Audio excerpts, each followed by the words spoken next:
welcome to the Doofcast, the official variety podcast of doofmedia.com. I am your host, Godzilla. And I am your co-host, Kong. Jump. What? Nothing. This week on the show, we'll be reviewing the newest film in the Monsterverse. What is the name of this thing? The Monsterverse? I feel like their marketing team has really failed because we don't know the answer to this. Okay, we'll call it the Monsterverse. The Titanverse? No. Well, I mean, that would make sense, but I don't know. We're talking about Godzilla vs. Kong. Uh-huh. We're going to talk all about Godzilla vs. Kong. We're going to have our usual new movie rules where we talk about it with no spoilers. Although, come on, can you spoil this movie? It's Godzilla vs. Kong. Uh-huh. But we're going to have a small spoiler section at the end of this review. And it's going to be interesting. It's going to be an interesting conversation, Matt. Yeah. Then we're going to be picking our selections for the championship round of our Doof Madness 2021 tournament. We are at the championship round, and we have to pick, Matt. We have to. And so does everyone else. I can't wait to rip my own heart out. And then finally, we're going to wrap this episode up by finally picking the subject of our next Deconstructing Director series. We were kind of putting this off. Neither of us could make up our mind about what we wanted to do. So I decided we should just force ourselves to pick by doing it live on the show.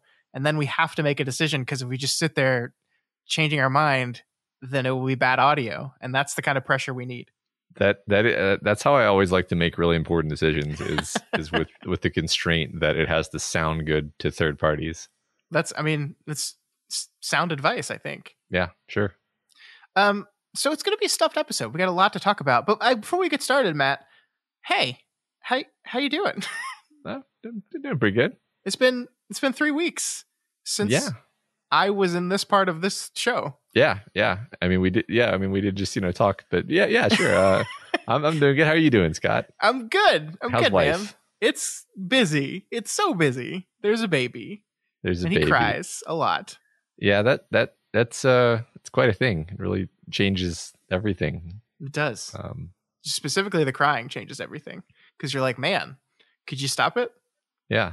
But I mean, they do stop it, but it never seems like they stop it for quite long enough. No.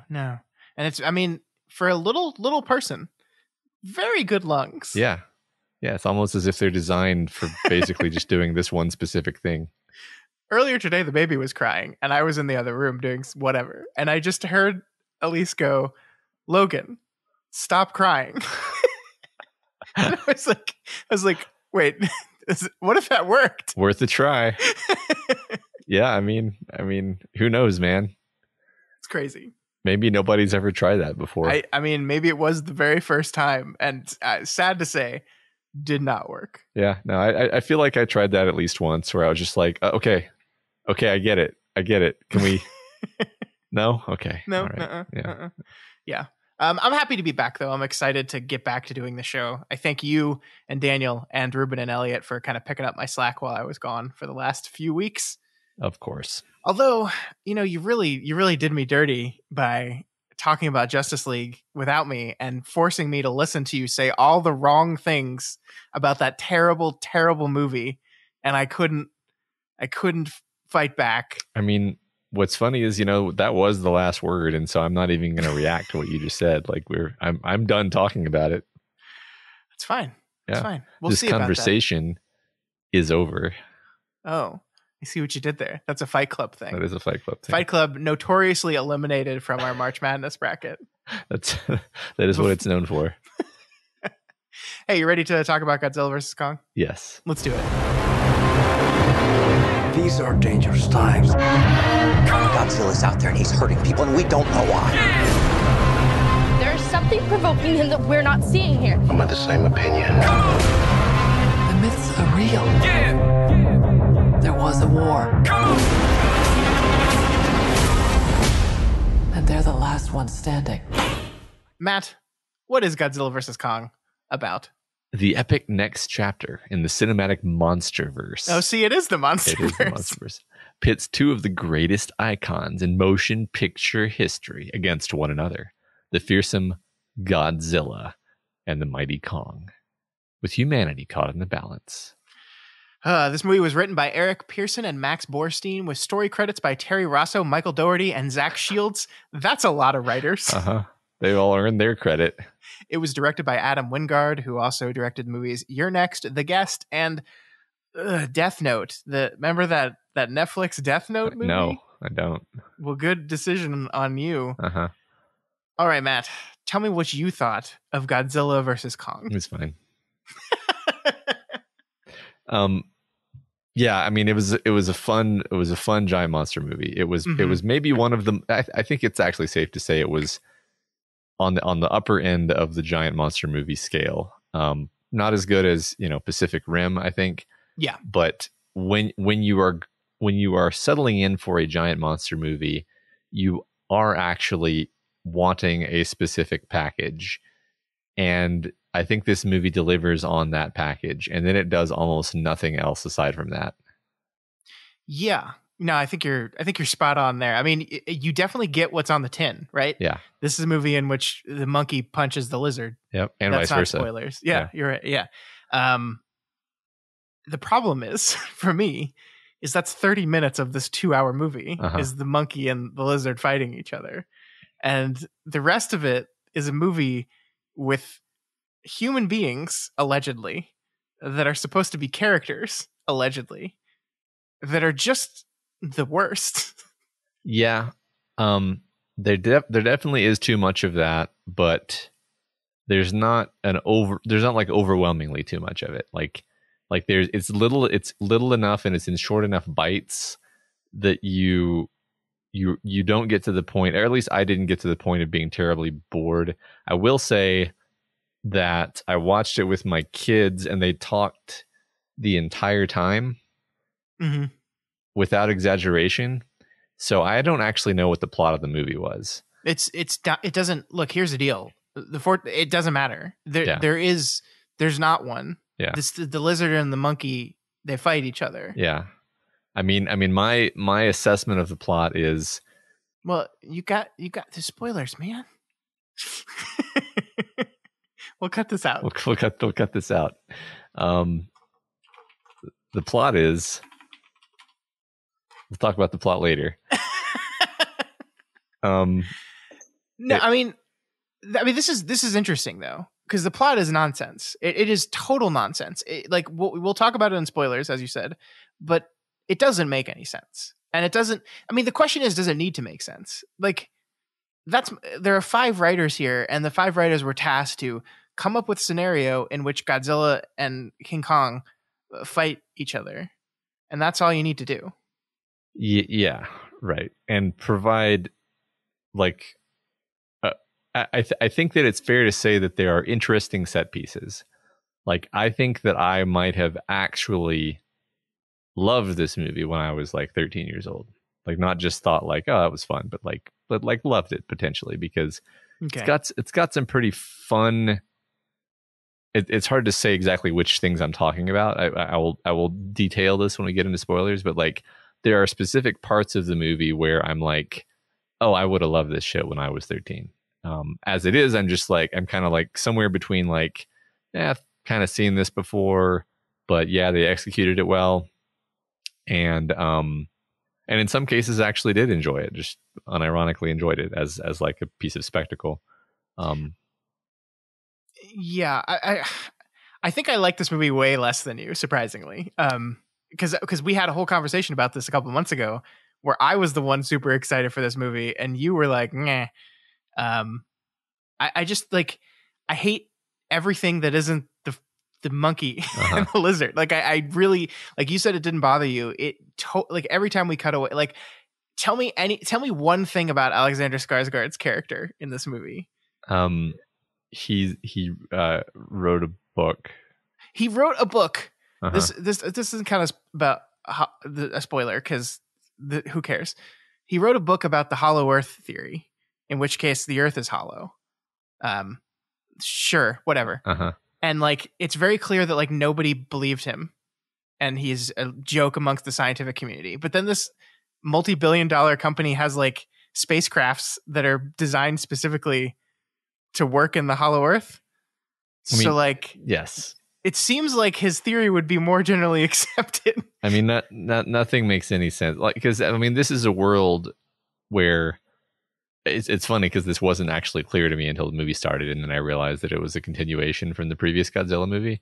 Yeah, I mean that's a good question. Have you seen any of the other movies in this thing? I think I'm not sure is the honest answer. I think I have seen at least one of them, but I must not have been paying very close attention. But because like I know, I mean, it's also quite likely that I just like watched all of the fight scenes on YouTube.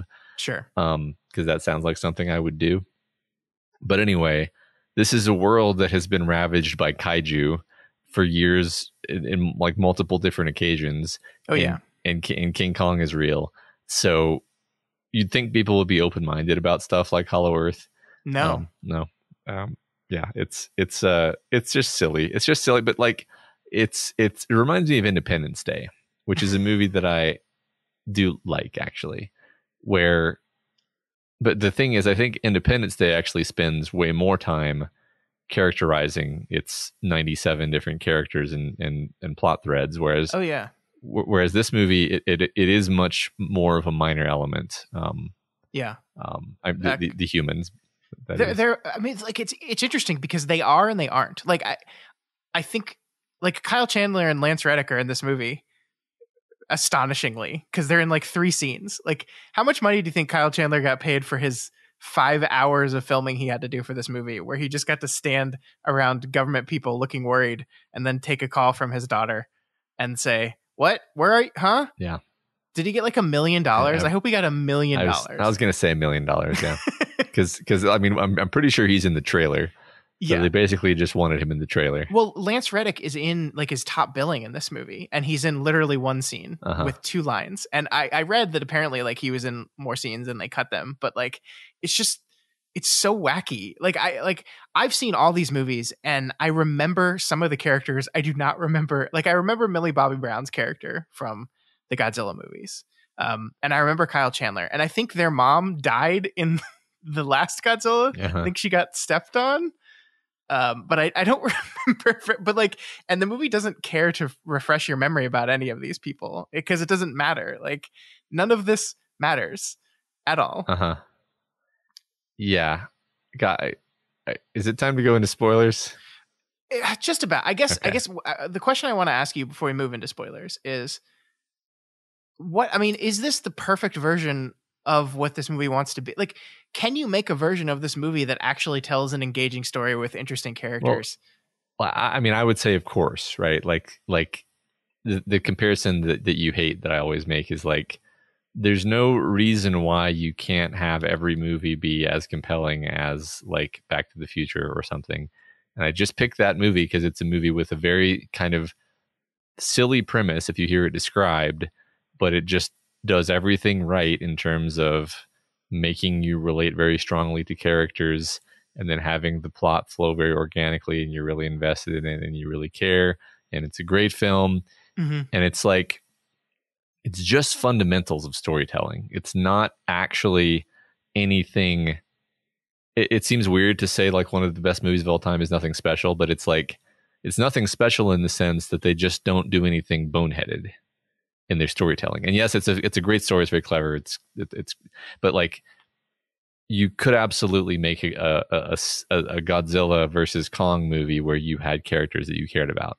They just didn't do that. Yeah. I'm like 99% sure that they could. And the fact that they don't, I'm just like, yeah, I just don't think, I've said this on other episodes of the Doofcast, but like, I think the current incentive structure for making big, expensive movies does not prioritize making sure that you have the most rock solid character arcs and dramatic core of the movie. It prioritizes like 10 other things before that point. That ends up being, if not necessarily an afterthought, just lower on the list of priorities. And thus it doesn't happen. You don't end up with a good story. And that's what happens over and over and over. And it's not shocking that we're seeing it happen again. Yeah. I just wonder, I mean, one of the things that this movie does that I do appreciate is it actually makes one of the titular characters a character. Right. Like it actually makes Kong a character in this movie. Kong is basically the protagonist of this movie. And I think that works. I think Godzilla gets screwed over in that Godzilla has no character in this movie at all. Like Kong is basically a human and Godzilla is just an angry lizard, and that's kind of it. But I wonder if like there is this, like the thing is, the Gareth Edwards Godzilla movie, the first Godzilla movie of this new era that kind of reset and laid the groundwork for this whole thing, was a movie that was very much interested in the human cost of these giant monsters. It was very interested in the awe and the power and the terror of things this big marching their way through a city. And it was like, it was very, very focused on the human characters, to the point where a lot of the complaints about that movie was, hey, where's the lizard? I want more Godzilla.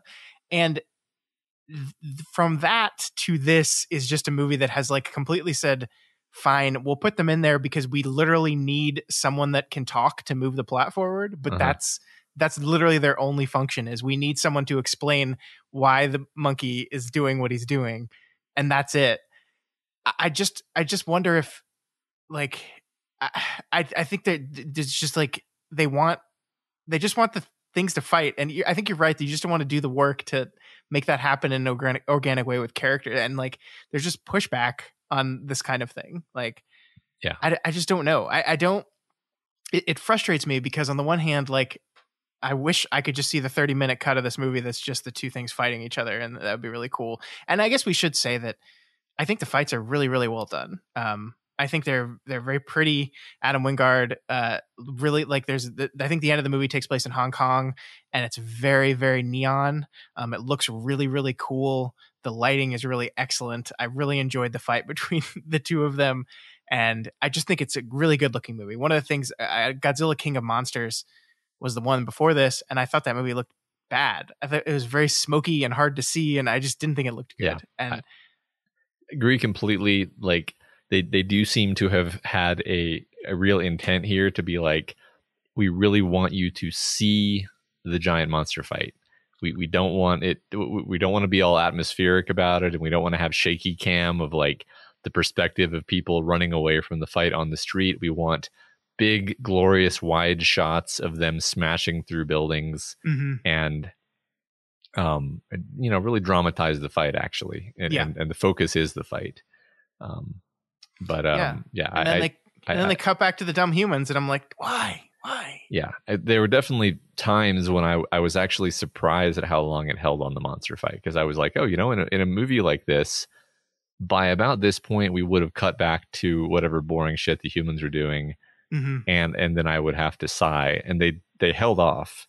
Of course, they eventually went back to the humans, but like, I was relatively pleased. I mean, I think I'm coming off as maybe being even more positive than I actually am. It's more like I found it to be a very watchable and mostly fun giant monster movie, and it was light enough on the human stuff. And then also, I admit, like, my kids were talking the whole time, so I just kind of was not paying attention to a lot of the human scenes, to be frank.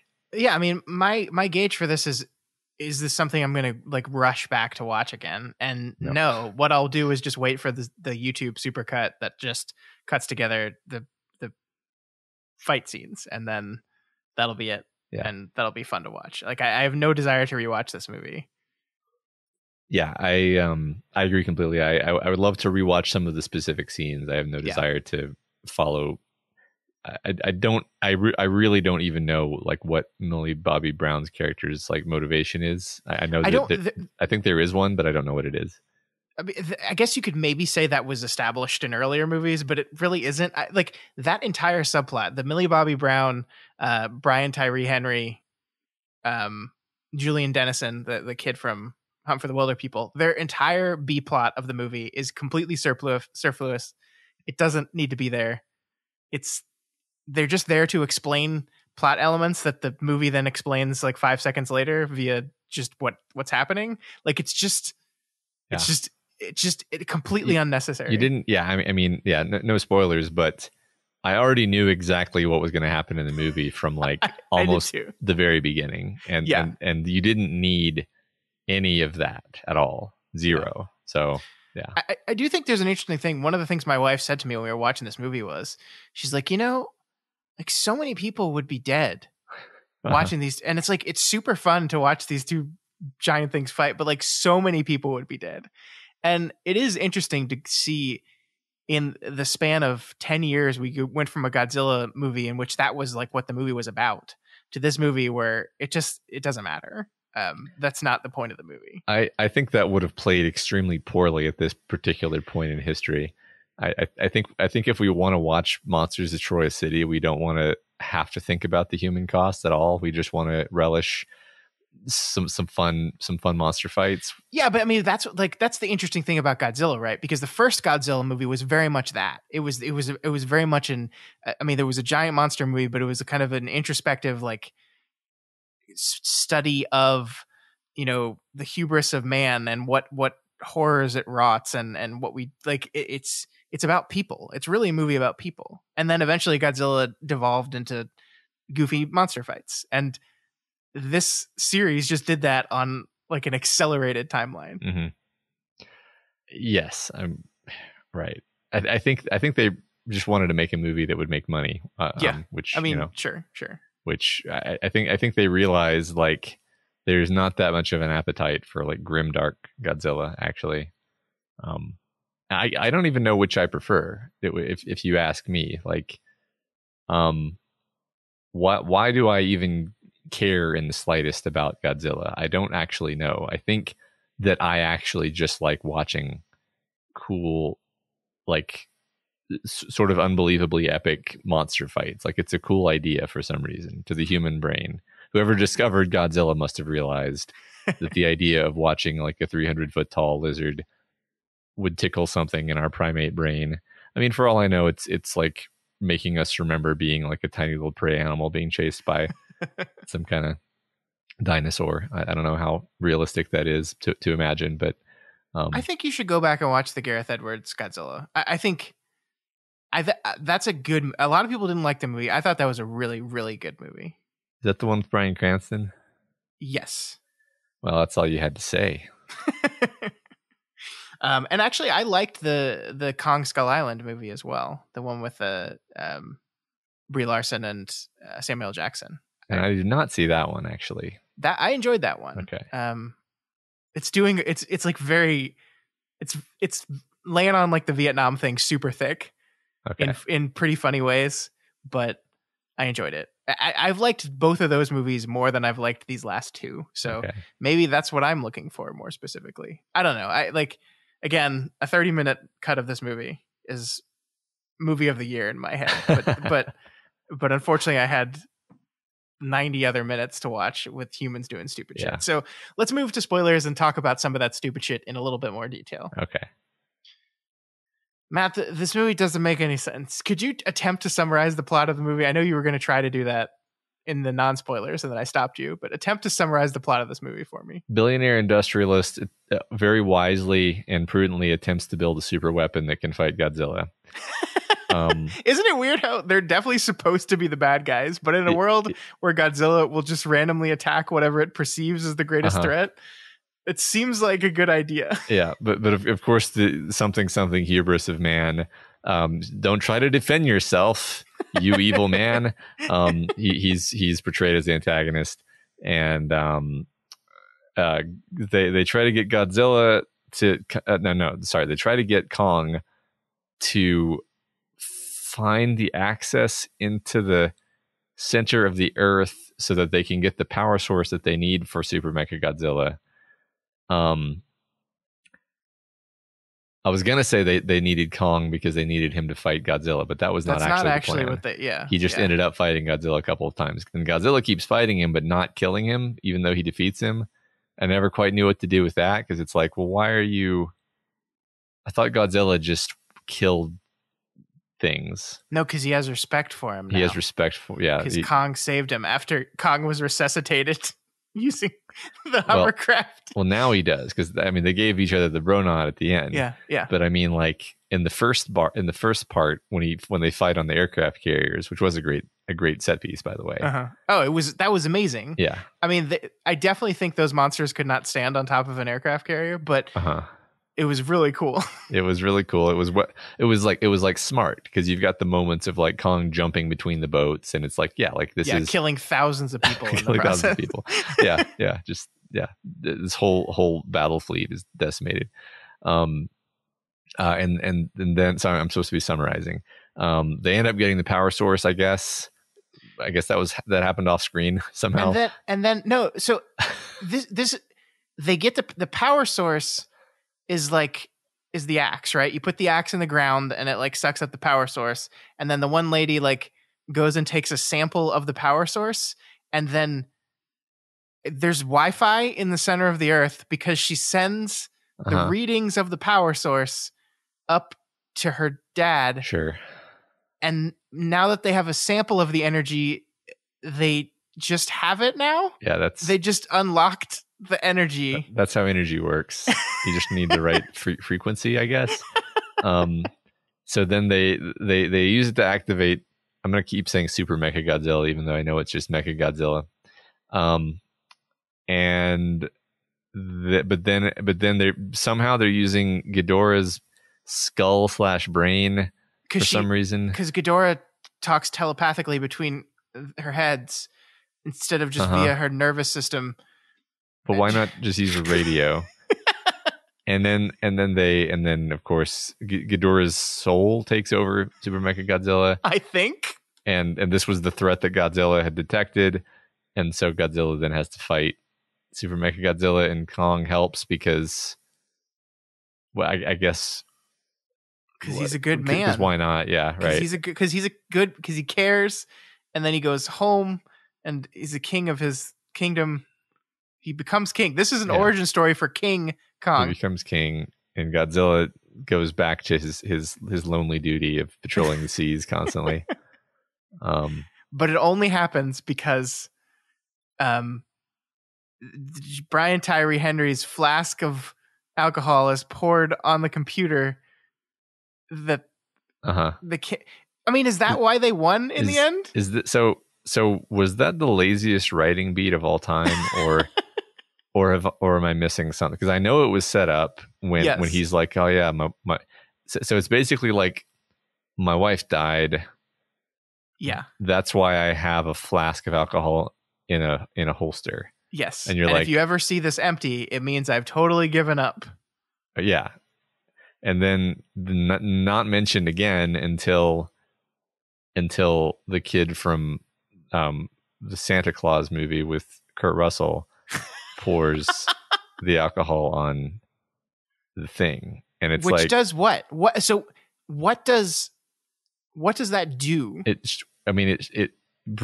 briefly.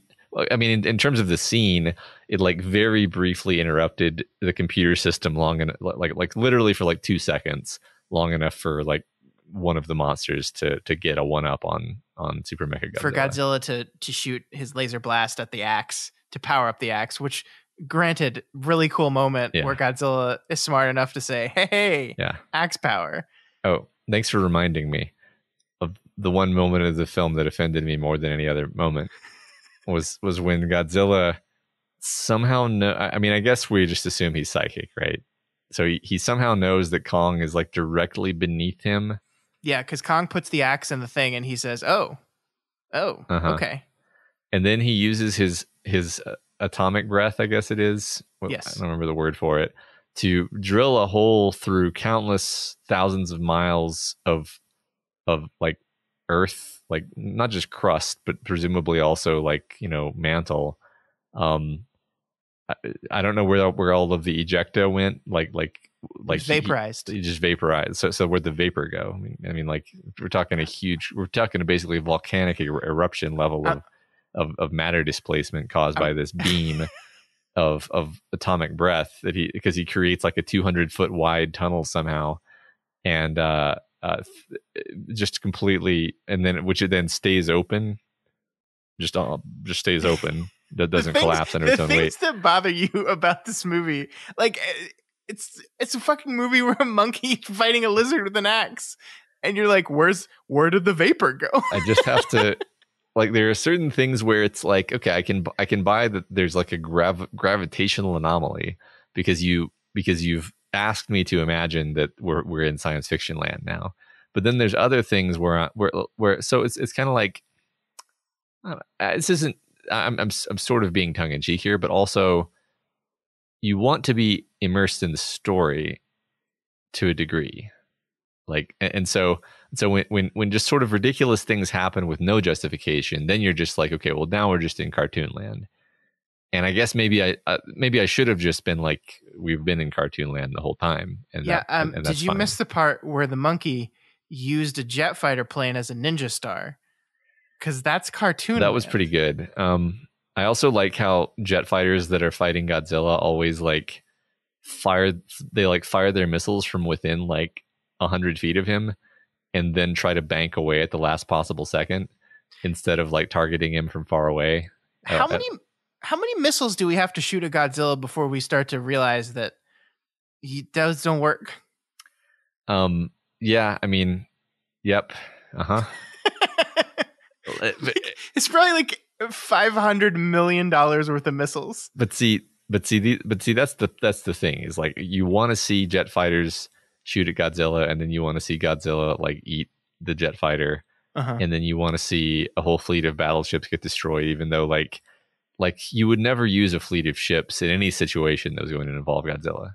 Like, no. if Godzilla is on the table, then you don't involve a bunch of ships, because that's just like, oh, look, you just want to lose all of your ships? Like, what is the plan here? It's okay, because once the fleet got wiped out, they just helicoptered the giant monkey to Antarctica. Yeah, thank goodness we have all of these Chinooks somewhere nearby, and I guess Chinooks can go like 1,000 miles. Yeah. Also, thank God we've created this giant structure to house the hole to the center of the earth that no one believes in. It's such a fucking absurd movie. Oh my God. Yes, it is very silly. I almost wish it were like sillier. Like, yeah, like there were points where I was wondering if the movie wanted me to be laughing at it. Like, we meet Alexander Skarsgård characters, and he's talking about how his brother tried to go to the center of the earth, and then he's talking about it, and he was like, he was crushed instantly. And I'm like, am I supposed to be laughing at that line? Like, I sort of thought we were at the time, but then the movie becomes serious. And I'm, honestly, I think that I was expecting this movie to be more like Jumanji with Jack Black. And this movie should have been Jumanji. Yeah. It should have been funny. It should have been a Jack Black, Dwayne Johnson vehicle. just do that again, except with Godzilla. Yeah. And make it a comedy. Didn't they do that? It was called Rampage. Is that a thing? Well, it had The Rock in it. It did not have Jack Black, but it had The Rock and his friend Monkey that turns into a giant monkey that fights a giant alligator and a wolf. Yeah, I mean, from that the video great. game from the video game Rampage. It sounds amazing. It was very tongue in cheek and silly and fun. But I mean, this like the fights in this movie. I'm so frustrated because the fights in this movie are so good. They really are. Like, I had fun. They were well choreographed. They were well shot. Yeah. They looked fantastic. Right. Everything's it never gets dull. Like, sometimes with these huge big CGI spectacles, like after a few minutes, you're just like, okay, I get it. They're just punching each other. Like, but this was always entertaining to me. I was really into Kong as a character. Like, we talked about that in the non-spoiler section, but like I think there's a point in the movie where they make this little girl lie to Kong about the fact that his family is going to be found at the center of the earth, which was a really weird beat because like they were like, tell him that his family's there. And they're like horrified. It's like, no, I can't tell him that. That's not true.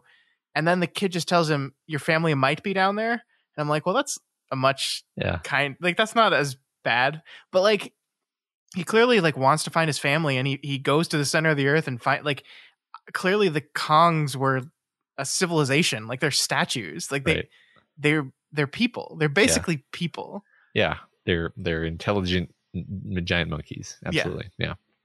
They fought a war with the Godzillas. Yeah. So they've got a grudge match. Oh my God. That's what the axe is for. Super powered axe. Yeah. I just wanted to bring up the moment where, there's a list of things that you want to see in this movie, and I think one of those was Kong climbing a building up to get up really high, and then he does that, and then he uses that to jump off for the big epic axe swing attack, which is in all the trailers. It's really good, which is great. Kong is so big in this movie. They like sized him up pretty hardcore. Yeah, definitely. I mean, especially compared to sort of what the like classic King Kong like what is. King Kong. Yeah. I guess this is Kong. Yeah, this is super. See, the other Kongs were just children. This is This is full size Kong. Right. I swear to God, I've seen these movies. At one point they're just like Kong is in a whole thing on Skull Island.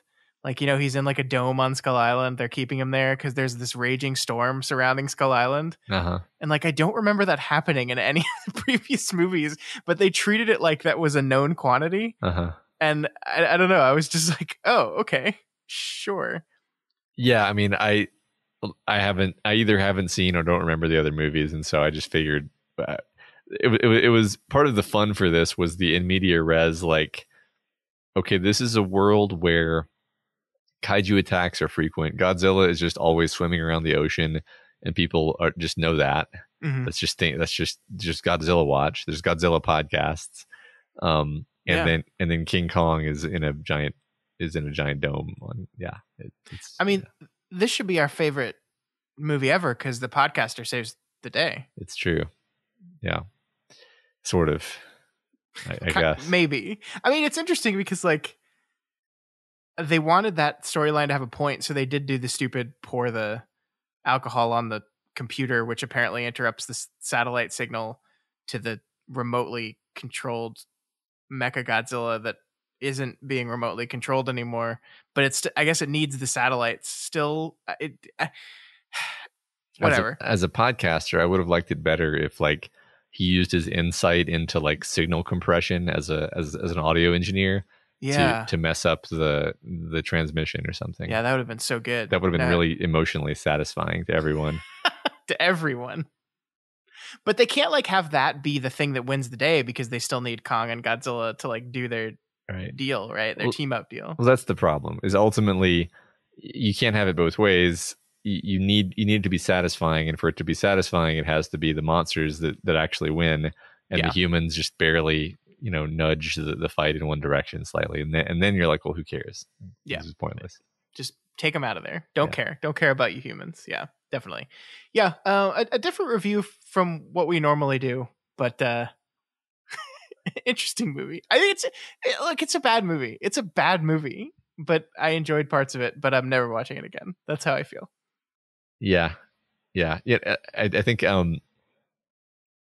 it's interesting that the tone question is interesting because it begins. I forget what song it is. Is it like Raindrops Keep Falling on My Head or something like that? Or I think so. Yeah, something like that. And like Kong is like taking a bath, and you're like, oh, this is charming. Like this is going to be a lighthearted like comedy movie, mm-hmm. and then it has all these serious moments, and you're like, no, go back. You were right earlier. I kind of made a snide remark when you were reading all of the writers, but and story credits and stuff, and I'm like, yeah, this strikes me as yet again an example of like 8 different studio people with different visions of what they wanted the movie to be coming in, mm-hmm. and messing up with something where maybe at one point there was a script that was like a thematically and tonally consistent comic film, and they were like, no, this doesn't fit with the super serious Bryan Cranston one. We have to make it, and it's like, no, oh God, don't do that. Yeah, you're probably right. Unfortunately, man, what a mess of a movie. Yep. But there is a monkey fighting a lizard. Yep. So you said you predicted the movie at the very beginning. Like, I literally turned to Elise and said, okay, they're gonna fight, and Godzilla's gonna win, and then they're gonna fight again, and Kong's gonna win, and then there's gonna be a new threat, and then they're gonna team up and fight it. Okay, well that's very specific in certain ways. I mean, I think what I predicted was the reason why, like as soon as Godzilla appears, I was like, and he attacked the facility, I was like, okay, the threat that Godzilla is looking for is Mechagodzilla. Yeah, they showed a fraction of a second of Mechagodzilla in the trailer, and I'm just like, why would you do that? Yeah. And then you know that they're going to team up to fight Mechagodzilla. Yeah. I mean, I think it's because they don't care about. Yeah, you're probably right. About the drama. Yeah. You're probably right. Yeah. What do you think about the little girl thing with Kong? I'm kind of tired of that thing. Yeah. He'll only listen to her because they speak sign language together. It's just boring. Yeah. It's not. I didn't hate it. I'm just like, okay, whatever. Yeah. All right, let's stop talking about this movie. Okay. I'm done with it. I'm done with you, Godzilla and Kong. Yeah. Even though Kong's the best. Look, this is a Kong movie. Yeah, I guess we do have to give props to the CGI and the yes, looks very good. All of that was great. That is what enabled Kong to be such a good character there. I'm going to send you a picture of Adam Wingard, and I want you to tell me if you think Kong has Adam Wingard's beard. Okay. Because I think he just has Adam Wingard's beard. Okay. This is terrible audio, but it's important to me. That's just a beard Kong has. Kong has a beard in this. Did you know that? Did you notice it? Yeah. He looks like a distinguished elder gentleman. Yeah. He has Adam Wingard's beard. Sure. Yeah. Yeah. All right, let's move on. All right. Enough of this. Matt, it is time to pick the champion of Doof Madness. All right. It's time already. I can't believe it. Okay. But first, we've got to talk about what happened in the Final Four, because some crazy stuff happened here. Okay. So in our first matchup, we had Mad Max Fury Road versus The Princess Bride. And The Princess Bride won 56 to 44%. So The Princess Bride moved on to our final. Were you surprised about this? I mean, I don't remember what I said about this last time, but I do feel like I'm not surprised at how close it is. I think I predicted that these were all going to be pretty close. Yeah. And so like, I really think it could have come out either way. 56 to 49 just tells me like, if our audience was a slightly different composition, then Fury Road might very well have won. So you predicted Princess Bride would win. Okay. Yeah. And what happened in our second matchup? Our second matchup, Spider-Man Into the Spider-Verse versus The Matrix. The Matrix takes it with 59% of the vote. There we go. Spider-Verse goes down. Slightly bigger edge, but still pretty close, actually. Pretty close, yeah. So you predicted the finals correctly. Good job, Matt. All right. So our championship match is between The Matrix and The Princess Bride. Now, I know you think you know what you're going to do here. Okay. But we've only got one match to pick here. So let's take some time here and really think about this. Okay. So we have The Matrix. That movie came out in 1999. Changed action films forever, right? Yep. Arguably one of the most important films of the last 20-something years. Right? Yep. I'm nothing I've said is false, right? Correct. On the other hand, you have The Princess Bride. It's very funny. It's very funny. It's charming. It is. It's got a lot of great moments. Infinitely quotable. Every single line in this movie is quotable, right? That's true. I mean, I would also argue that much of The Matrix is also quotable, but in a very not different every way. single line. Not every single line. Princess Bride is indeed that sort of lightning in a bottle, perfect film in a certain way. Yeah. I mean, both of these are. These are. That's the problem. You could make an argument that like this is two films by two, I guess, a pair of directors and a director that like top of their game. Absolutely. I think it's really fitting, right? Like, I mean, you look at these two and like, you're right. Like the pop culture impact of both these movies is huge. Their quotability is huge. The best films of their prospective directors. They're movies that dominated the decade that they were in. I think The Princess Bride probably dominated a little less, but it does feel like a very 80s movie to me anyway. Yeah. And I was just thinking about the fact that both of these movies have scenes where I like get choked up every single time, even though I've seen them 100 times each. Now, what are those scenes? I'm curious. Yeah, that'd be fun to talk about. In the Princess Bride, it's actually literally the last scene where the grandfather is leaving, and says "as you wish." We talked about this. I remember now. Yeah. And then the Matrix, it's actually "My name is Neo" in the subway, which becomes even more powerful when you know about kind of the backstory of I forget which of the two of the sisters it is, but the resonance of that moment, it always kills me. Do you have similar emotional reactions to these movies? I don't think so. When we talked about The Princess Bride not too long ago, one of the biggest surprises to me was how much I fell in love with the grandfather and grandson element of the story. How much I realized that is key to what the movie is doing. And so probably going forward now, I will have a much stronger emotional reaction to it than I ever have. And I appreciate the movie a lot more because I recognize that is not just a gimmick. It is actually core to what the movie is doing and what makes it work. The Matrix is just an amazing movie to watch. I've watched that movie so many times, and every time I've watched it, I've picked something new that the Wachowskis are doing out of it. Yeah. I think the last time we talked about it on our Deconstructing series, I just talked about the opening scene for 10 minutes because it's just the fucking best. It's just a masterwork of setting the scene and intriguing the audience in just the right ways. It's just such good filmmaking. It really is. Yeah, I started watching it again the other day, and you're exactly right. It's all perfect. It's actually pretty well paced. It's funny because for a period of my life, I would just watch. I basically skip to the final act, basically, because I actually just wanted to watch the badass, kick-ass action scenes.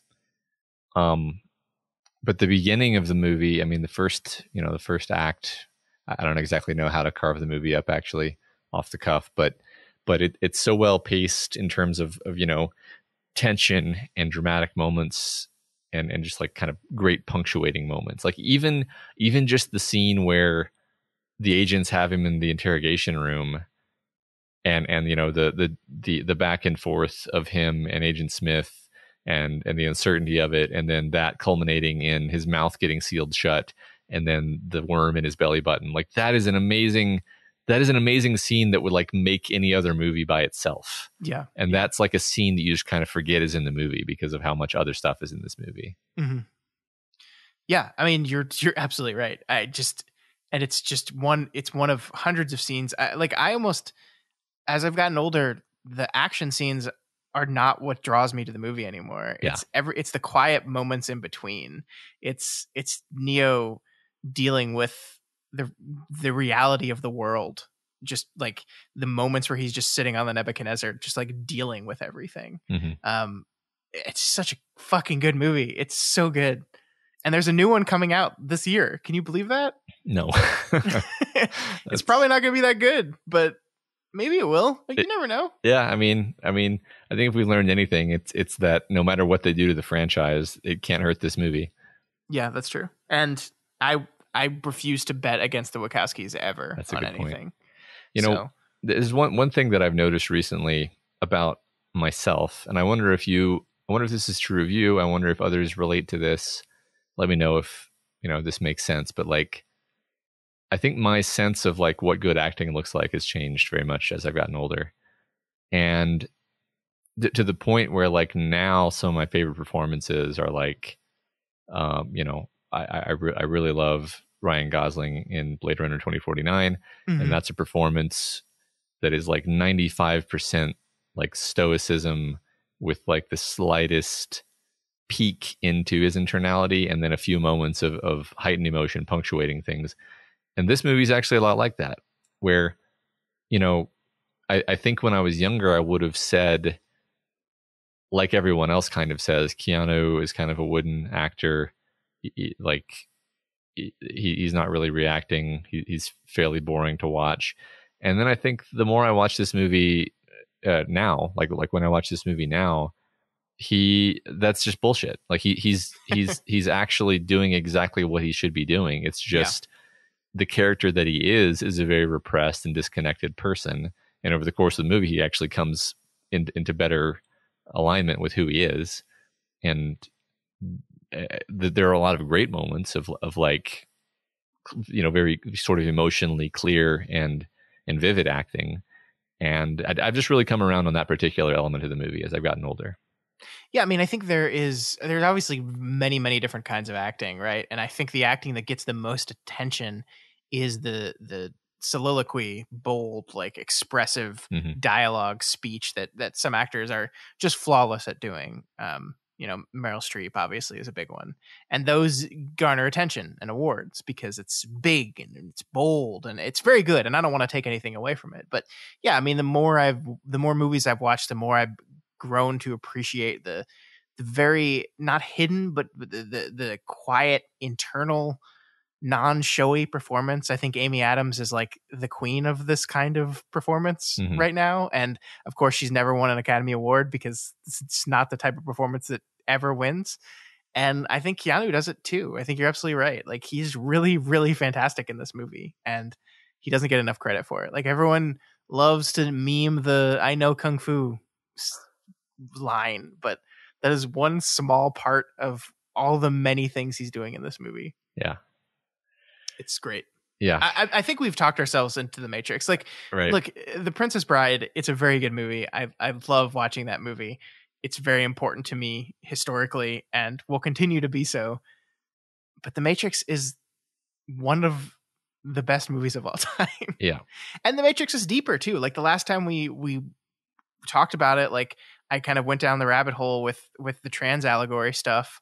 And I think that's such a fascinating, wonderful read of the movie that really makes sense with who Lily and Lana Wachowski are. And it's a movie that works on so many different levels. It's deep. It's profound in many ways, and it's wonderfully directed and written. And it's The Matrix. It's The Matrix. Yeah, I mean, even the music by itself sets it apart from other things, and that's just one element. Yeah, and I think I already kind of explained last time that The Princess Bride, I distinctly remember it just not working that well on me when I was a kid. And I kind of have to hold that as a strike against it because it's like, yeah, I recognize now that it's a wonderful classic. But like, if you knew that you didn't like a kid's movie when you were a kid, then doesn't that mean on some level it didn't work that well for you? Not that it's a kid's movie, but yeah, no, we have to move on. But I really want to. It's really fascinating to me that the movie didn't work, and trying to pick at why that would be. Well, I think I can very, very succinctly say that it's because I didn't understand like ironic humor. So it just wasn't funny. I was like, he just killed that man with poison. Like, what's funny about this, right? But that sort of thing happening sort of over and over where you're like, what's funny about him being tortured to death in a machine that sucks his soul out? Like, I don't get it. And honestly, it's not funny unless you have quite a bit of like maturity and irony and the ability to laugh at dark things. Sure. So yeah, that's why. Okay. Yeah. Well, we're voting Matrix, both of us. Yep. And I don't know what's going to happen, right? I think this is going to be really, really close either way. It could come down to one or two votes. So if you were sitting there listening to this and you have not voted, what are you doing? Go to doofmedia.com/doofmadness right now. The link will be in the show notes. Make your voice heard. Vote for the winner. And we'll talk about the winner next week. Yeah. We also have a bronze match here, Matt. And I don't want to spend as much time on this because who cares about the bronze? But we have to pick between Mad Max Fury Road and Spider-Man Into the Spider-Verse. And I'm curious which way you're going to go on this. I think shoot. I hadn't actually thought about this. I'm leaning toward Mad Max. They're both much less clear to me than the other matchup, honestly. I knew I was going Matrix going into that one. I think of the two, I would choose to watch Fury Road over Spider-Man, given the opportunity. Although I would always be happy to rewatch Spider-Man. I think along most of the axes that I care about, I just like Fury Road more. I don't know if that means it's a better movie. It just aligns with me and what I'm into more. Sure. So yeah, that's where I'm leaning. this isn't such an arbitrary thing Yeah. that it doesn't even matter. Yeah, I mean, I keep going. Like every time I'm like, well, Mad Max is like one of the best action movies of all time. It has some of the most clear, well shot action. Then a little bit of my brain goes, well, yeah, but Spider-Verse does things with animation that literally no movie has ever done before. So isn't that worth something? Yeah, it is. I'm going with Mad Max, and I'm going with Mad Max for the same reason I voted against Spider-Verse last time, and it's simply because I like another Spider-Man movie better. Uh-huh. That's the only reason, is because I like Spider-Man 2 better. So it's not a good reason, but it's the reason I'm going with. Sure. And I agree for what it's worth. Okay. Well, that's it. We're done voting. Now all we have to do is wait for the results to come in. So like I said, voting for both of these matchups will be open until Sunday at 12 o'clock a.m. Well, I guess that's technically Monday. At Sunday night, right before the change to Monday, you can vote. And please do, because these are going to be really close, and your vote will matter. I guarantee it. I think it's going to be close, and I'd like to hear people's reasoning as well. Yeah, definitely. Why did you pick The Matrix or The Princess Bride? I want to know. All right, well, that's Doof Madness. We'll find out next week. Doof. And now it's time, Matt. We got some work to do here. This is the easy part of the show is over, and you and I have to make a decision right now. Okay. So here's how this is going to work, folks. Both Matt and I have picked 5 directors. We are going to take turns introducing our director to each other. And we each get 2 black balls. So if I hear a director that I just don't want to do a thing on, I'm just like, no, Matt, absolutely not. I say black ball. It's removed from the board. Cannot pick it. Okay. And then of the 6 remaining, if we use all of our black balls, of the 6 remaining, we have to choose. We have to pick one of these directors. Are you ready? I think so. I think this is going to be really hard, but yes, okay, I'm ready. It's going to be extremely hard. But we have to do it. Okay. So you go first. Oh. All right. We can flip a coin. All right. For who goes first. All right. I'm going to flip a coin. No, I'm going first. Okay. My first pick is James Cameron. James Cameron. Okay. How many James Cameron movies are there? 1, 2, 3, 4, 5, 6, 7, 8. I think 2 of these are so there's 8, and then there's 2 which I think are documentaries. Documentary. Mm-hmm. Yeah. So eight films. Yeah, he's really into making those under the water docs right now. Yes. And still really committed to these Avatar movies. Still really committed. You know what? He can do whatever the fuck he wants. That is true. That is very true. Have you seen every single James Cameron movie? I have not seen Piranha 2: The Spawning, which is his first film. What? What? I didn't even... What? Yep, his first film, Piranha 2: The Spawning. Wow. And of course, the Terminator. We have Aliens. We have The Abyss, Terminator 2, True Lies. God, this is a fucking great list of movies here. It is it's sort of an obvious pick. I just wanted to get out of the way. I assume he's not getting blackballed. No, I'm not. I'm going to save my black ball. Okay, all right. Okay, so James Cameron is our first pick. I'm putting him on the board. Okay. Jimmy Cams, as his friends call him. That's right. There we go. Boom. Pick number 1. That's Matt's. All right, my turn. I am picking for my first pick, Darren Aronofsky. Okay. So Darren Aronofsky has written and directed 7 films. You know some of them. Of course, we have Pi, Requiem for a Dream, The Fountain, The Wrestler, Black Swan, Noah, and most recently 2017's Mother. Okay. I think this guy makes really, really interesting films, and I think there's a lot to talk about. There's going to be a lot to examine, and I'm really interested in seeing if we can find a commonality between these films, because I look at this list and I see a lot of different movies talking about a lot of different things. I'm not sure I see a through line on them. Sure. I've really enjoyed his films, so I'm definitely not going to blackball this director. All right. You're up. What's your pick? I'm sort of getting my like guilty pleasures out of the way first. So the Okay. next one will be Ridley Scott. Ridley Scott, Mr. Robot himself. The robot, yeah. Because here's the thing: we talk a lot of shit about Ridley Scott, but I think like most of his movies are actually really good. Let me rephrase: most of his movies are masterpieces, and then there are some weirdly horrible pieces of garbage in there. Sure. And it would be interesting, like even just picking like Alien or something makes him a director worth studying, right? But Yeah. I think that we would learn a lot by studying the way he goes about things potentially. I think you're right. He has also made a lot of movies, so He might have made too many movies. My so list we isn't. might. Yeah. Yeah. So I mean, I think the caveat with Ridley Scott is we might have to make choices about which movies we're going to cover here. Yeah.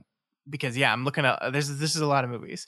I mean, the thing about Ridley Scott is his career is so weird, right? Like there's so many different things, like G.I. Jane, Gladiator, Hannibal, Black Hawk Down, Matchstick Men, Kingdom of Heaven. Like he does a lot of different kinds of movies, right? And like The Martian is a movie that I just love, and it's like it just feels nothing like any of his other movies. Yeah.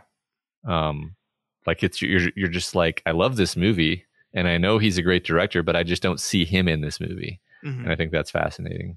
Yeah, man. It's a really interesting pick. I'm worried about the number of movies and I don't know how just like picking and selecting damages what we're doing here. Yeah. I don't know either.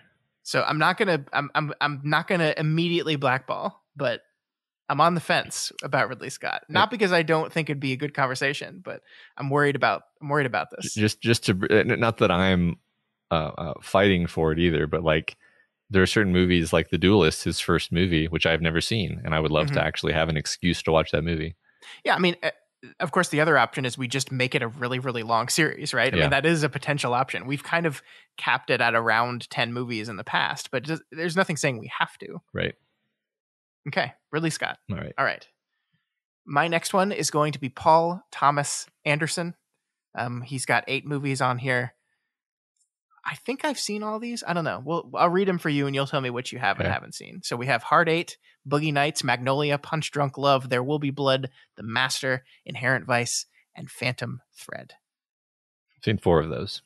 Okay, so let me guess which ones. You've seen There Will Be Blood. Uh-huh. You've seen Boogie Nights. Mm-hmm. You've seen Magnolia. No. Punch Drunk Love. Yes. And The Master. Yes. Okay, so I only got one wrong. Okay. I think this is really interesting. I think he's a really interesting filmmaker, and I think there's a lot to talk about in these movies. I think some of these movies you're not going to like. I'm not sure if Phantom Thread is a movie that you're going to enjoy, but I think there's a lot to talk about in PTA. I mean, he's one of like the kind of the default auteur directors when you think about auteur directors. Yeah. And I mean, I just love, like, I think Boogie Nights is maybe one of my favorite of his movies. I adore that film, and I'm really interested in getting to dive into it. Yes, he's definitely one of these like geniuses. That's kind of how I have him filed. I mean, just The Master by itself is one of those things where you're absolutely like mesmerized. Yeah, I mean, two of the best actors ever, like playing off each other. But it's also a very weird movie, right? Yes. It's a very strange, like he's one of these guys he's not trying to do the thing that everybody else is trying to do. Yeah. And coming off of Guillermo del Toro, who I loved and I enjoyed that, I think having a more esoteric director would maybe be a welcome change for me. Yeah. I think, I mean, that's a good point. That said, most of my suggestions are actually like directors that I just think make really fun movies. But I also I think there's something to be said for like, well, shouldn't that mean that I should study directors who are different from the ones that I normally like? I mean, yes and no. I can see arguments either way. The problem is, I think we're both going to suggest mostly directors that we actually both think are good. Well, yeah, I maybe not. Maybe not. Just you wait. All right. Okay, what's next for you? Next, and this is one of my this is like the most guilty pleasure one actually. Okay, is Jon Favreau. Oh, okay. And I think that'll be fun to discuss right now, actually, because like I suggested Jon Favreau because I'm like, is he actually a great director, or did he just direct Iron Man? Because he also directed Cowboys and Aliens. Yeah. So I mean, let's look at this filmography here. Right. We have a movie called Made. We have Elf. We have Zathura, A Space Adventure. We have Iron Man 1 and 2, Cowboys and Aliens, Chef, The Jungle Book, and The Lion King. And I actually thought that he directed Swingers, and now I'm realizing I think he must have only written Swingers. I think that is true. Yeah. He wrote and produced Swingers, yeah. So like not a great batting average. So I'm not going to fight for Jon Favreau. I did want to bring him up as a possibility, though. Sure. I think so. I don't know if we said this at the beginning, but neither of us told each other what we were bringing, right? Which is part of the fun of this, is because like I had a list in my head of what I thought you were going to bring, and none of them have been on it so far, which is really exciting for me. Yeah, I think I probably just took a different attitude toward this than you were expecting me to. Sure. But yeah. All right, you ready? Sure. So my next pick is Sofia Coppola, and I did this for a couple reasons. The first is Lost in Translation, one of my favorite movies of all time. I love that movie so much.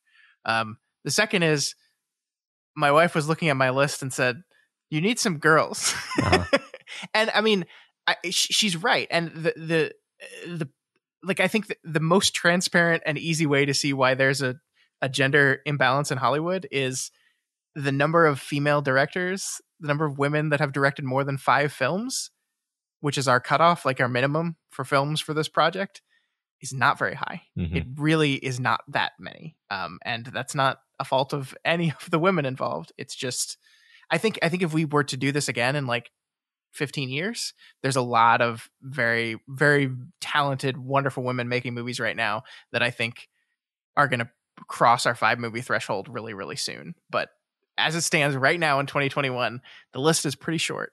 And Sofia Coppola is a really interesting filmmaker to me. And I think Marie Antoinette is a really weird movie that was not appreciated in its day. I saw The Beguiled and absolutely loved it. I've not seen The Bling Ring. I saw On the Rocks last year, and it was like the perfect quarantine movie for me. So I really appreciated that. I think there's a lot to say about her. The Virgin Suicides is such a statement of an opening film. Yeah. I haven't seen that one. I haven't seen several of her movies, actually. So that makes me, I think, slightly more interested, because I know I've heard great things about all of them. So, And I wonder if like we can see like not comparisons to her father, but of course her father is Francis Ford Coppola. Like, how does that influence her as an artist? I think would be interesting to study. Yeah, sure. I'm sure that would be something that would come up. All right, who's next? I'm actually checking whether this person has enough films. I think they do. Lars von Trier. Oh my god. I considered Lars von Trier, and then I was like, is anyone going to watch our episode to Lars von Trier? Yeah. But see, that's the thing. He's, in a sense, I had to pick him because I put Jon Favreau on here. I have to balance out my cred as being someone whose opinion you should respect. Because I mean, all of the movies of his that I've seen have been amazing. I've movies that like changed me as a human being that I would think about for weeks afterward. They're just extremely intense viewing experiences, usually in a very unpleasant way. Yes. And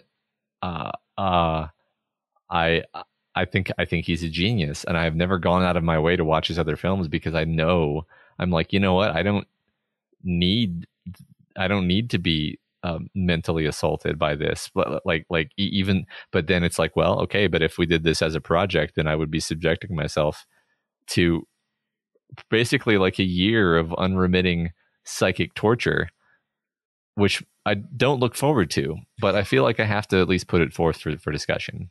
Sure. Yeah. I mean, how many of these movies have you seen? So the Lars von Trier movies we would be doing are Dogville.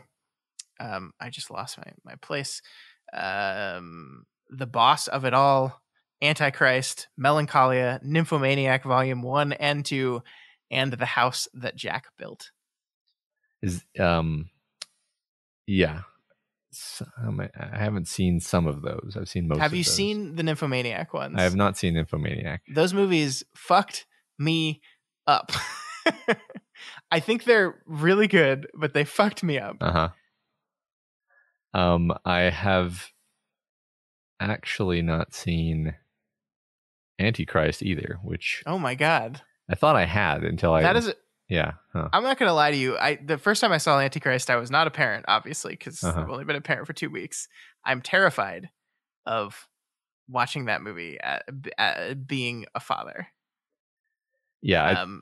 Do you know? I mean, do you know how the movie starts? Do you know what the opening of the movie is? So actually, I've seen the beginning of the movie because I was at like a party and somebody put it on as like the movie we were going to watch at the party, and then within like I think 5 minutes, everyone was like, "Yeah, I don't think this is going to work." No, and turned it off. I mean, yes, I know vaguely what it's about, so I know what you're talking about. Okay. Okay. Man, so just to give you a little insight into my head, I picked 10, and then I put 5 on my top choices, and I had 5 other ones that I put there because I was like, oh, Matt's probably going to pick this. Okay. So I want to have one of my other ones ready. And just so you know, you haven't picked any of those ones yet. And we've got only 2 left. So there's a lot of directors that I thought for sure would be on our list for consideration. Seems like they're not going to be. Interesting. Yeah. I think I wonder if we might have like metagamed this too hard. Maybe we did. It's also possible that I'm just overlooking some things because I honestly have not had a lot of cognitive capacity at my fingertips this week. So it's possible that we'll end this conversation, then I'll be like, oh, why didn't I mention, this other great director that I've always loved? Sure. Okay. So my next pick is one of my fun picks. Okay. So I'm picking, we've talked about this before, but I am picking Gore Verbinski. Yes. So we've got 10 movies here: Mouse Hunt, The Mexican, The Ring, Pirates 1, 2, and 3, The Weatherman, Rango, The Lone Ranger, and A Cure for Wellness. I think Gore Verbinski is a fascinating filmmaker who makes a bunch of different kinds of movies. And like just the idea that he made Pirates 1 and then made The Weatherman and then made 2 more Pirates films is so wild to me. Yeah. And so he's going to have the big blockbusters for us to talk about. He's going to have the small independent type films for us to talk about. It would make you watch The Ring, which I find hilarious because you don't like scary movies. There's just a lot going on here. Honestly, I don't know if we're supposed to hold. I very much ever since whichever one of us it was that suggested Gore Verbinski as a candidate, I've sort of had him in my mind as like, yeah, I want to dig into what he's doing because it's he's got it's like a fun mix between like a guilty pleasure fun director and also like, well, he's just really good. So yeah, I'll weight him heavily, I think. Okay. So now it's time for you to give your last one, right? It is. Yeah. I didn't think of so many ideas that I could afford to trim. I'm actually sort of vacillating between 2 choices. I think I'm just going to go with Tim Burton. Tim Burton. Okay. Yeah. Once again, not on my list. So I'll tell you what my list of ones that I thought you would pick after we're done. Okay, please do. Yeah. All right. Tim Burton is such an interesting director because I think he's just bad now, and I wonder what this project would reveal about that. I mean, after thinking about it, I have this terrible feeling that, like, do you know how going through all the movies of Del Toro sort of became more and more annoying to me with time? Because I was like, no, like, now I'm just like forced to notice that he's doing these same things over and over. I think the same thing would happen with Tim Burton, honestly. It might. So just so everyone knows, Tim Burton, we would have Pee-wee's Big Adventure, Beetlejuice, Batman, Edward Scissorhands, Batman Returns, Ed Wood, Mars Attacks, Sleepy Hollow, Planet of the Apes, Big Fish, and then we get into the Charlie and the Chocolate Factory, Corpse Bride, Sweeney Todd, Alice in Wonderland, Dark Shadows, Frankenweenie, Big Eyes, and Miss Peregrine's Home for Peculiar Children, and then so definitely more than 10 here. That's way too many. Yeah. Well, we'll decide. Okay. But Dumbo is his most recent film, Tim Burton. All right, Matt, you ready? You ready for my final one? I am. For my final pick, I'm going with Zack Snyder. Okay. Not because I like him, almost because I don't. Uh-huh. The first time we did a Deconstructing Director series, we did Christopher Nolan, and this was back when we didn't do them as a multi-week project. We just did it as one episode. It was like our first episode of our show. The whole reason I wanted to do that with you was because I didn't think I liked Christopher Nolan movies, and I really wanted to dive into why that was. And so in honor of that original intent, I want to look at Zack Snyder's movies, and I want to see, what is the reason I don't like this guy? Can I firmly grasp what it is about these movies that just don't work for me? Yeah, and I actually do like most of his movies. In fact, I'm not sure if I dislike any of the movies he's directed. I think some of them I have like fairly ambivalent feelings about, but it doesn't go all the way into dislike. I think the closest, my least favorite movie that he's directed is probably Sucker Punch. But I think I even like Man of Steel more than you do, even though I'm also fond of making fun of it. Yeah, so I guess we should read his movies here. Yeah, sure. We have Dawn of the Dead, 300, Watchmen, Legend of the Guardians, The Owls of Ga'Hoole, Sucker Punch, Man of Steel, Batman vs. Superman, Justice League, and Army of the Dead, a movie that's coming out next month on Netflix. He's returning to the Dead series to do a movie called Army of the Dead. So cool. That would fall into it if we picked Zack Snyder. Yeah. So, I mean, it is part of the reason why that I want to force you to talk about the Snyder Cut again and explain to you why it's bad, actually. Maybe. I'll just have to bring Daniel on again. But I mean, there is something interesting about him as a director, because like I enjoyed the movie 300 when I saw it. I enjoyed Dawn of the Dead as well. I've never seen The Owls of Ga'Hoole. That's the only one on this list I have not seen. So I really want to crack this guy and see what's up with him. Yeah, that's the thing is, I think this can be said of most, if not all, of the directors on our list. Like, I feel like I learned something interesting from studying them, even if they're not my favorite director, because obviously they're incredibly talented. Like, there's a list of incredibly talented people. And he definitely belongs on this list. Sure. Yeah. Okay. So that is our 10. To repeat them again, we have James Cameron, Darren Aronofsky, Ridley Scott, Paul Thomas Anderson, Jon Favreau, Sofia Coppola, Lars von Trier, Gore Verbinski, Tim Burton, and Zack Snyder. Those are our 10. Not the list I thought we were going to get here, but I'm excited. I'm excited about this. Yeah. So we got to spend some black balls before we make this decision here, Matt. Is there anyone on my list you just want to kick off? Not really.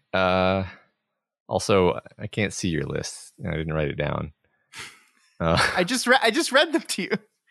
Mine are Darren Aronofsky, Paul Thomas Anderson, Sofia Coppola, Gore Verbinski, and Zack Snyder. No, I don't want to blackball any of them. Well, this is going to be really hard then. This is the problem. I mean, look, I think that maybe the way to approach this is to say our top picks, and I think Gore Verbinski is probably my top. I mean, it's your pick actually, but out of all the ones that we've talked about, that's the one that I feel like I might learn the most. And then maybe behind that, I would place like James Cameron or Ridley Scott. Those are my like tops. And if your tops don't line up with my tops at all, then we have a problem. I think I want to blackball Ridley Scott. Okay. And it's just for the reason we talked about a few minutes ago, is that I'm just worried about how we make that work in a succinct 10 episode series. Sure. I don't even begin to know what choices we make on what we pick and what we don't pick, you know? Yeah.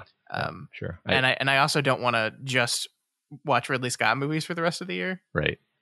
And to be clear, the reason I put James Cameron like right behind him is because he's made all of my favorite movies. Sure. So. Okay, so Ridley Scott is out of it. So we're down to 9 here. I don't think I want to blackball any of your other ones, but let's just talk about like who we definitely aren't going to pick. Yeah. I think Favreau is probably not going to happen, right? Yeah, I'm not going to try to sell Favreau. So. Okay. Yeah. Let's cut out Favreau. Okay. I think Lars von Trier is probably also a bit of a reach. Yeah, I mean, I'm really, really interested in that. Okay, let's remove it. I think that would be such a fun series and such a torturous series. But I think those movies have a lot to talk about. I mean, Melancholia is just an incredible movie. I would just want to do an episode on Melancholia. Like yeah, I mean, we could just pick ones that we want to do episodes about. I think after considering the idea that I'd have to watch like week after week of Lars von Trier movies, I'm just like, no, God, yeah, I don't want to do that to my children. Sure. I mean, just in the sense that they have to be around me. Yeah, and I think like for sort of similar reasons, I actually don't want to push for Tim Burton either. Where he's made so many great movies though. Like, yeah, I know that I love his movies. Unlike with Del Toro, where I hadn't seen a lot of his movies, like I know that I love Tim Burton movies. So I'm not gonna retract Tim Burton. I'm gonna leave him on the table. You can blackball him if you want. I think I'm gonna, and it's because I think Tim Burton would be really interesting, but then we would get to the last 20 years of his career, and it would just be a slog. Yeah. And I mean, maybe we'll find some diamonds in that rough, but I just think we would not enjoy our job as we get into the mid to late 2010s, and it's just, we got to get rid of him. I think if I'm going to start counterpunching on your list, probably the one I'm least interested in is Paul Thomas Anderson. Okay, because we've just removed 4 of your 5. So yes, please counterpunch. Yeah, I think Paul Thomas, and by the way, it's funny. I'm looking at your spreadsheet now, or I'm looking at a spreadsheet now, and like I'm like, why didn't I think of Denis Villeneuve?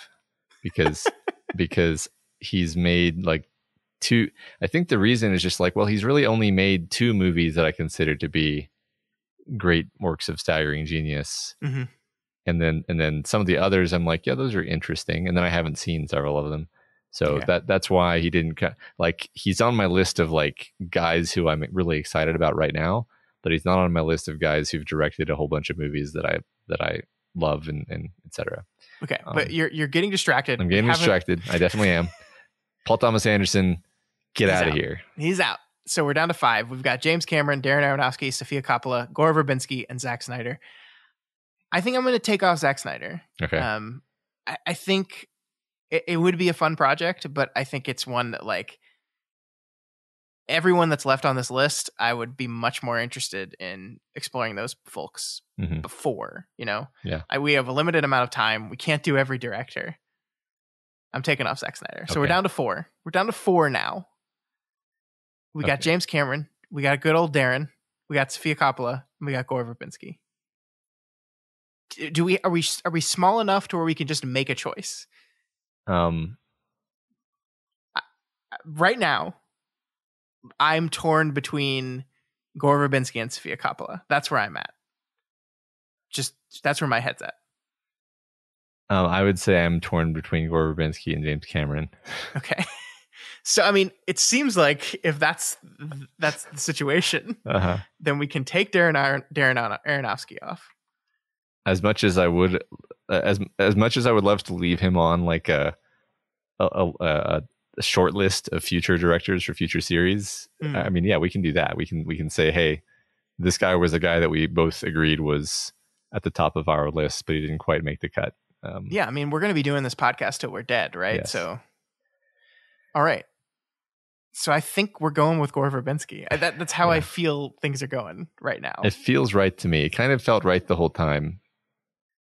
So yeah. I mean, I kind of buried him at the end of my list because I was kind of hoping that you would have wasted Black Balls if you really didn't want to do him, but you didn't do that. So I see now that you've been committed to him this whole time. Yeah. So, okay, let's do it. Let's lock it in. Gore Verbinski is going to be our next Deconstructing Director series. It will be a 10-episode series covering 1997 all the way through 2016, which is the last film that Verbinski has released, at least at the time of this recording. All right. It's going to be an interesting one. We're kind of going to be stepping on Ruben and Elliot's toes with the Pirates movies because they're doing a thing on the Pirates movies right now, but it'll be a while before we get there. Well, it's all Pirates all the time on the Doof Network. We do love the Pirates. Okay, can I? Yeah. Now that we're done, can I share the directors that I thought for sure you would pick? And so I put them on my bottom 5. I'm kind of scared because you're going to say them and I'm going to be like, oh, never mind. I no longer agree. But yes, please do. So Denis Villeneuve was obviously one of them. I thought like he was the one I was most sure you would pick. The only reason I didn't, besides not wanting to waste a pick that you had already picked, Dune will not be out by the time we finish our Villeneuve thing, and I really would love to get Dune in there as well. So we talked about doing Villeneuve last time when we picked Del Toro, and we were like, will Dune be out? And then it wasn't, and now it still isn't. So I think that's one that I would definitely like to do later, but for now, no. Yeah. The other one that I thought you would pick was David Lynch. I just haven't seen very many of his films. Mm-hmm. So you're overestimating me. Here's why I didn't put David Lynch on my top. I don't know what to do with Twin Peaks. That's where I'm really torn, because Twin Peaks is such an important part of David Lynch's career, and we don't have time to watch a show. Yeah. And also there's a whole movie, Fire Walk With Me, that he made. And so would we just skip that movie? Because we're not just going to watch that movie having watched no Twin Peaks. Yeah. And so I was just kind of like so torn that I just could not decide. And so I just said, well, I'll put him like number 6 on my list. And if Matt picks him, great. We can have that debate. But if not, no big loss, because I'm just torn. Okay. Yeah. I mean, unfortunately, I really have seen so few of his movies that it would just be, if I had picked him, it would be like I want to learn more about this filmmaker rather than I love this filmmaker and want to study him. Which is a fine way to do it, right? Yeah. So the other one I picked was Rian Johnson, that I thought maybe you would pick. I wasn't sure about that. Rian Johnson, I was like, he's only done 5 movies, right? So he barely makes our cutoff. Mm-hmm. I really feel like he needs to get more under his belt before we really start to study him. I think his early movies are really interesting. Brick is a really fascinating movie that I would love to talk about with you one day, but he's got to do some more work first. Mm-hmm. And then another one was Bong Joon-ho, a director I really, really love. Parasite, great movie. I feel like Bong Joon-ho is in a really interesting spot in his career right now, where he just won an Academy Award for Parasite. Like, he won like all the Academy Awards for Parasite. And I think watching where his career goes from here is going to be super interesting. And I'd like to get to let that happen before we spend all this time on him, you know? Sure. Yeah. And I mean, I've really only seen Parasite and Snowpiercer. So, no. And then the last one I picked was just a fun personal one for me. Noah Baumbach. I don't know how many of his films you've even seen. I don't recognize the name even. So okay, so he did Kicking and Screaming, Mr. Jealousy, The Squid and the Whale, Margot at the Wedding, Greenberg, Frances Ha, While We're Young, Mistress America, The Meyerowitz Stories, and Marriage Story. I see. I've seen all these movies and I adore them. I've seen none of these movies, so none of them. Oh my goodness. Yeah. Wow. Well, that probably never would have won then. No. So I'm glad I decided to keep it in my back half. Yeah, that would have been. It would have been funny if you suggested a director I'd never heard of and never watched any of their movies. Because yeah. I also considered Spike Lee briefly. Spike Lee has the same problem that Ridley Scott had, where he's done like 30 movies, right? And I wouldn't know how to pick him. I also feel like Spike Lee is such a powerful, important director, and we're a couple white guys that cannot speak to the Black experience at all, and that's so much of what his movies are about. And I would just feel completely unequipped to talk about those movies in any kind of intelligent way. Mm-hmm. Yeah, makes I sense. love Spike Lee. He's a great director. Absolutely love him. But I would feel very uncomfortable, and I would love to have guests on, but like it's really hard to schedule guests constantly. So, I mean, I feel like that's a situation where I might lean toward just focusing on the directing. Sure. But yeah, I take your point. I just like, I don't think you can do that with Spike Lee movies. Right. I mean, I think they're so like, how can you talk about Do the Right Thing and just focus on the directing? Like, I just don't think you can. And it's not like we have a great track record of that. Like when we talk about a movie, we talk about it kind of holistically. So yeah, definitely. Yeah. All right. So fun, entertaining project there. Took a little longer than I thought, but that's okay. But we've decided Gore Verbinski will be our guy. We're going to start that series pretty soon here, I think. Not next week, maybe the week after. We'll be talking about Mouse Hunt, Matt's favorite movie of all time, Mouse Hunt. I really love that movie. So yeah, it'll be fun to talk about. Yeah. This is going to be such a fun project. I can't wait. Let us know what you thought about this. Did you folks like this live deciding thing? Should we do this again next time we're trying to pick a director, or should we just do it offline and then let you know? Let us know. You can reach out to us via email at doofmedia@gmail.com or over on our Twitter account at doofmedia. Yeah. And you can also email us there. Godzilla vs Kong. Let us know what you thought of that. Let us know why you voted for The Matrix over Princess Bride, which is the right thing to do. Yeah, you've got a lot of homework, folks. You got to send us your thoughts on all these different things we talked about. Yes, you do. If you're not already subscribed to the Doofcast, we encourage you to click that button and ensure you never miss an episode. You can find us on iTunes, Stitcher, YouTube, Google Play, and pretty much anywhere else podcasts can be found. And you can find this and all of our shows over at our website, doofmedia.com. That's where you can find Kingslingers, our podcast going through the Dark Tower series by Stephen King, which we're wrapping up this month. And we're about to start season 2, where we're not talking about the Dark Tower anymore. We're talking about a bunch of other cool Stephen King books. So head on over to doofmedia.com and find out all about that. It's gonna be a fun time. Mm-hmm. And if you like what we do here and want to support us, consider becoming a patron of Doof Media. Head on over to patreon.com/doofmedia and donate at any of our available levels for a bunch of cool things, right? These are cool things. There are some cool things. Yes.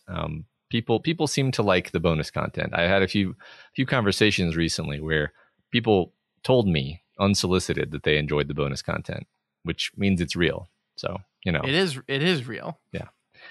Also, please consider rating and reviewing us on Apple Podcasts, because each review helps us to get more exposure. It makes the Apple algorithm decide to show us to more people.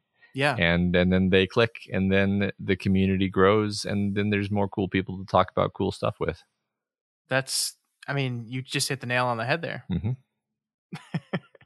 All right, folks, we will see you back here next week for another episode. We don't quite know what we're doing yet. It's going to be another Council of Doof episode, but the vote for what that's going to be is still outstanding. So we'll let you know. Make sure you follow us on Twitter if you want to see what our next week's movie is going to be. But we'll be back with another movie next week.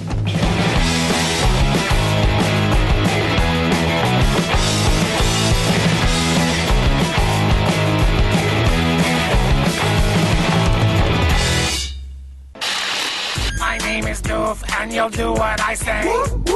My name is Doof, and you'll do what I say.